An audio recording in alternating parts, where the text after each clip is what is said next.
My parents own a multi-million-dollar waste management company, and I've been working as the lowest guy on the crew without telling anyone who I am. I'm 22, just graduated from college a few months ago. While my classmates were polishing resumes and stressing over interviews, my parents sat me down and made it clear. I wouldn't be job hunting. I'd be working for them. They run a massive waste management company like citywide contracts, fleet of trucks, recycling centers, the whole deal. It's their legacy, and they want me to take over someday. But they also made it clear I wouldn't be jumping into some cushy office role with a fancy title.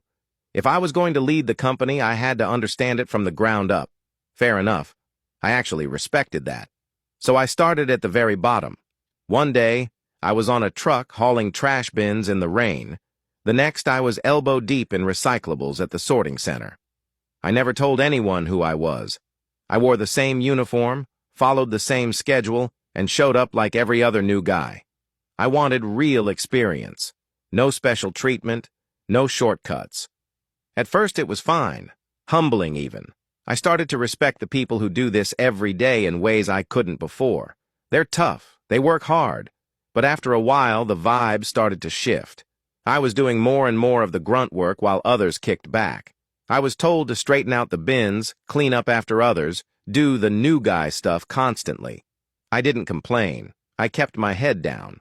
I figured it was part of paying dues. But then came the day that broke me.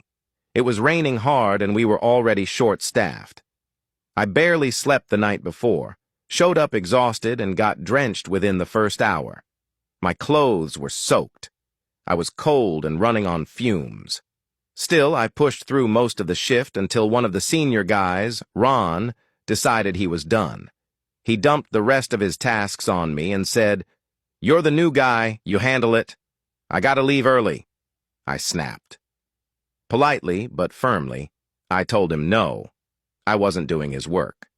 I was done letting people pile on just because they outranked me. He stared at me like I'd grown a second head. Then, with a smirk, he said, "Careful. Management might not like it if I start talking about your attitude." I looked him dead in the eye and said, "Then let's go to management right now." He blinked, didn't say another word, just walked off. That was the first time I've ever stood up for myself like that at work. I didn't play the "I'm the owner's son" card. I still haven't. But I'm starting to realize being the boss's kid doesn't mean I have to accept being walked over to prove I'm humble. I'm here to learn not to be everyone's personal doormat.